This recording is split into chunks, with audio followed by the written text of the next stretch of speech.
malakas.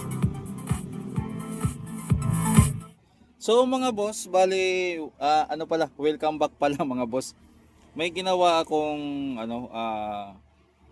preamp para sa Bluetooth module kasi napansin natin kapag module lang alone ang ginagamit natin tapos dinidirekta na natin dito sa concert amplifier, medyo mahina yung audio niya.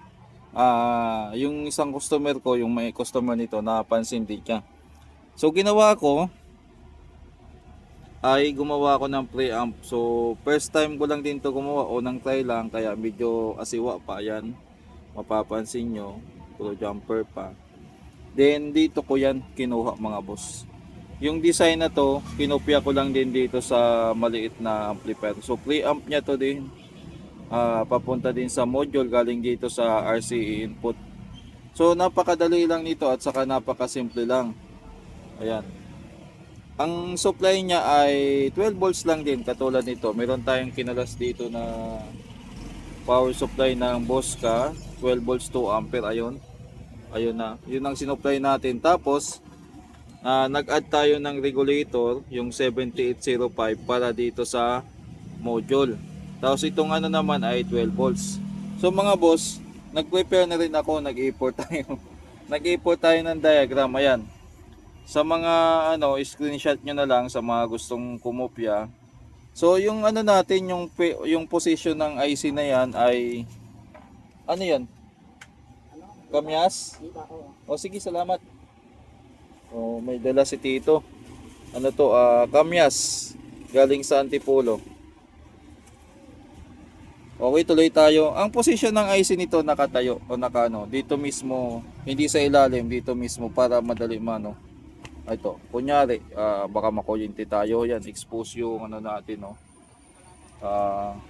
So, parang ganun yan mga boss, kunyari, ganun yan. Pinalaki ko lang, tapos winiringan natin ng pagganon, para mas madali makopya.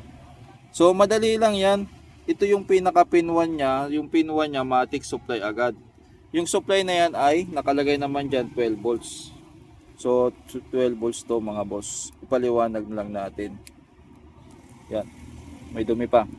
So pin number 2 ay yung pinaka-output na agad niya. Ayan, mapapansin nyo, meron siyang capacitor na 47 PF or picofarad, saka 47K na resistor. 1 port or 1/8 pwede dyan. Then output na 1016 na 10 microfarad, 16 volts na capacitor sa out. So saan yan? Ito yan yung mga boss, yung 47K, ito naman 47 PF na na capacitor. Ito naman yung pinaka-output niya na capacitor. So sa pangatlong paa, ito. Kung mapapansin nyo sa pangatlong paa, ito naman yung tawag dito yung sa feedback niya, yan. So meron dyan, connect din yan, yung dalawang yan, kumbaga yung paa yan, connect dito yan sa pangatlo. Ayan, mapapansin nyo. Tapos meron siyang 10K na resistor at saka 10 microfarad 50 volts papunta sa ground. So saan yan? Ito yan. Ito yan mga boss na resistor. Tapos ito naman yung capacitor.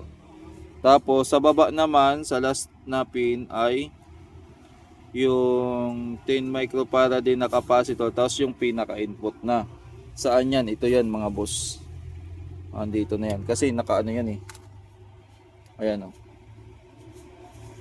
Tingnan natin. Ito. So, ito yan. Then, after nyan, mayroon pa siyang dropping resistor. Yan. 10K naman uli. Magkasama na sila galing sa supply. Yan. Ito yan. Ito. So itong dalawa, 2016 at saka 10K rin na resistor papunta sa ground. Ito yung dalawang yan. Tapos yung resistor na 10K, ito. Papunta yan mga boss dito sa supply. Konektado yan B+, dito yan o. Yan na natin, elaborate natin. Yan, konektado yan dito. Kumbaga, yan yung connection yan. So same lang din sa kabila naman yan. Yung dulo lang dito ay ano ibig sabihin, ground po yan or negative ng pinaka main capacitor or pinaka ground niya.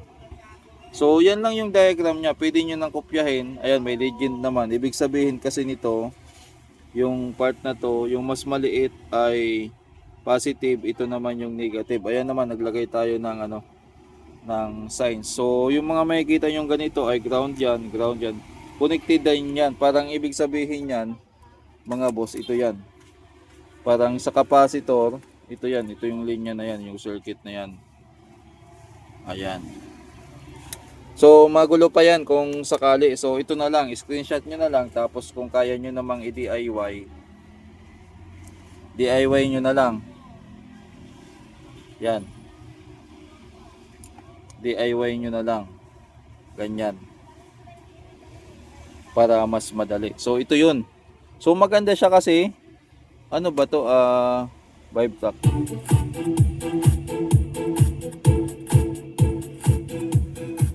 Yan. Universal vibe track, non-copyrighted na data. So maganda siya kasi nung after nung makabitan ko siya ng preamp, lumakas yung audio output ng Bluetooth module. Compare sa ito lang mismo, winawiringan ko na direkta. Ngayon, ayaw nyo ng ganito. Matrabaho pa talaga to, PCB pa, ganito. Umorder na lang kayo ng ganitong preamp sa Shopee o sa online. Halos magkaparehas lang din sila ng purpose. Ito naman, ayan, input niya, output niya, supply 12 volts lang din. Parang ginawa ko dito. So halos parehas lang din ang ang style. Ito nga lang ay to hole type pa, ito is MD na. So mura lang naman. Mura lang naman mga boss. So pwede kayong mag-order na lang ng ganito na preamp. So ilagay ko yung link ata dito sa video pag ilagay natin para hanapin ko yung link yung link doon sa Shopee, tapos i-post natin, no. So kung ayaw nyo mag-DIY ng ganito, order kayo. Ako naman, bakit gumawa ako? Kasi kung o-order ako nito, matatagalan pa. So gumawa na lang ako. Ng sarili ko. Pero kung meron akong ganito, ito na yung gagamit ko, mas madali lang wawiringan na lang. So order nga ako ng ganito para para magamit ko sa mga sa mga Bluetooth module. Yan. Okay, mga boss, so yun lang yung may share ko. Ito ay ikakabit na lang natin dito banda. Teka, mahulog to. Dito ko na lang i-install yan, ipatong ko lang, tas iglo ko. Tapos yung supply naman niya, yung power supply naman pala, pwede kayo kumuha doon ng pero sinukat ko kanina, nasa nasa 9 volts lang. So gusto ko 12 volts para mas malakas. Yan. So okay na mga boss, hanggang dito na lang. Non-copyright atan, NCSO. Okay. So malalaman natin yan kung totoong non-copyright talaga to pag hindi tayo makopyright. Pag in-upload ko tong video. Sinearch ko lang kasi dyan sa sa YouTube Music. So ito na. So sa mga gustong kumupya, kung gusto nyo ganitong style, yan, ito yung diagram. Screenshot nyo na lang. Ngayon, lagay natin dyan para mas malinaw. Ayan, steady natin. Ayan. Ngayon, kung nagmamadali kayo, parehas lang naman ng performance, order na lang kayo ng ganito. Hanapin ko nga sa Shopee kung ano yung link nito, kung anong code nito o pangalan nito. Mas mura lang yan. Wala pa atang 100 o 100 plus lang. Yung ganito mga Bluetooth mura lang din. Ang medyo lang dyan, yung pag-install, 'di ba? Okay, hanggang dito na lang mga boss at maraming salamat.